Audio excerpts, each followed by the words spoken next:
Jesus summed up true religion this way: love the Lord your God with all your heart, and love your neighbour as yourself.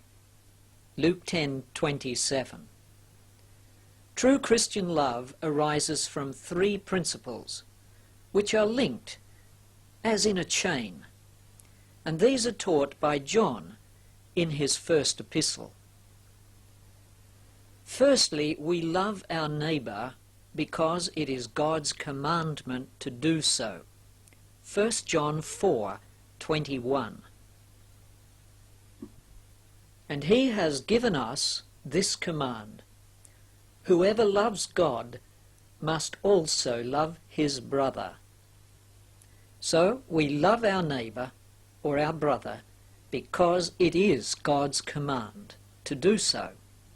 But secondly, we keep God's commandments because we love God. 1 John 5, verses 2 to 3. This is how we know that we love the children of God, by loving God and carrying out his commands. This is love for God, to obey his commands, and his commands are not burdensome.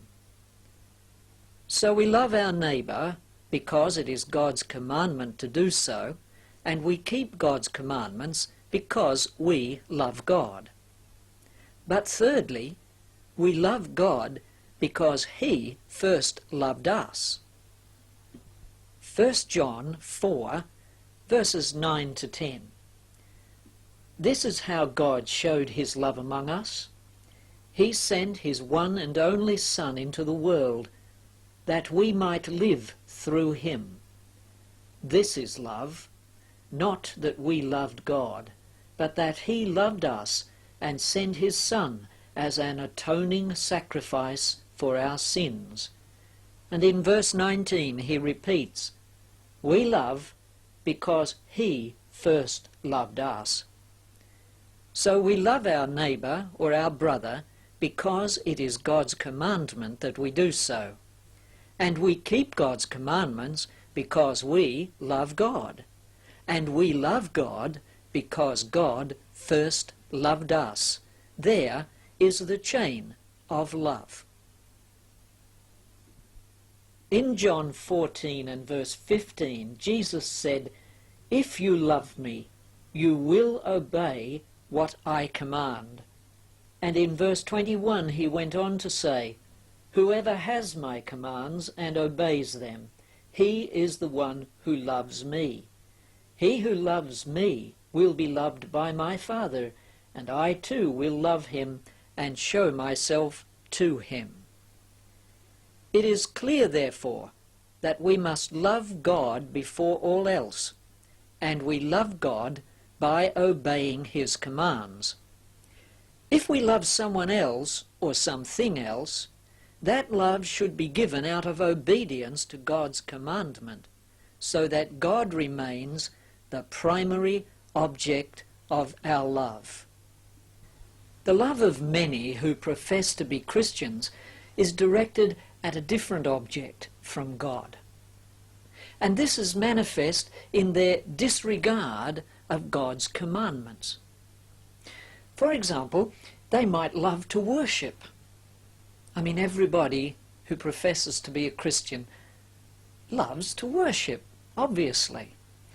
But many people worship according to what feels good and right and proper to them, to what seems fit in their own eyes, rather than being careful to worship according to the commandments of God. Because if you love God, you keep his commandments.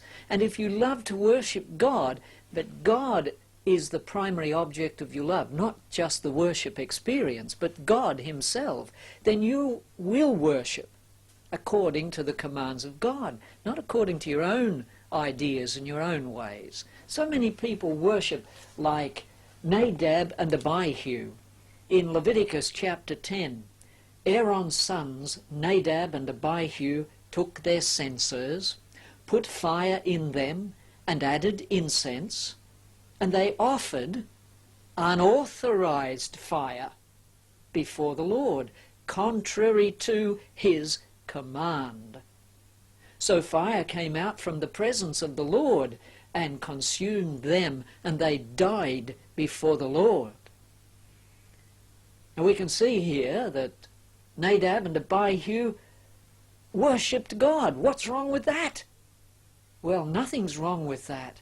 Nothing's wrong with loving to worship God and being eager to worship God. As long as God is the primary object of your love and you are keeping God's commandments in your worship. Nadab and Abihu, they loved to worship, but they made the mistake that so many make. They offered unauthorized worship to God. Some people also love the ministry. They love to be a minister of the gospel. And what's wrong with that? I too have the same love. But we need to be absolutely sure that our ministry is one which God calls us to, because we have commandments from God that authorize our ministry. And there is so much done today in the way of ministry which seems good to those who are ministering, but which is not authorized among the commandments of God. Now the love of all of these folk is earnest, it's sincere, it's engaging, and we can't deny that they have love. We can't point to these people and say, you have a lack of love, because in many cases they have a burning zeal even greater than our own. And we know they have love, but the love has gone wrong because it is a love with the wrong object. Instead of God being the primary object of the love, the worship or the ministry or whatever else it is becomes the primary object of love. And on examination, that love proves to be a love gone wrong because it expresses itself in disobedience to God's command.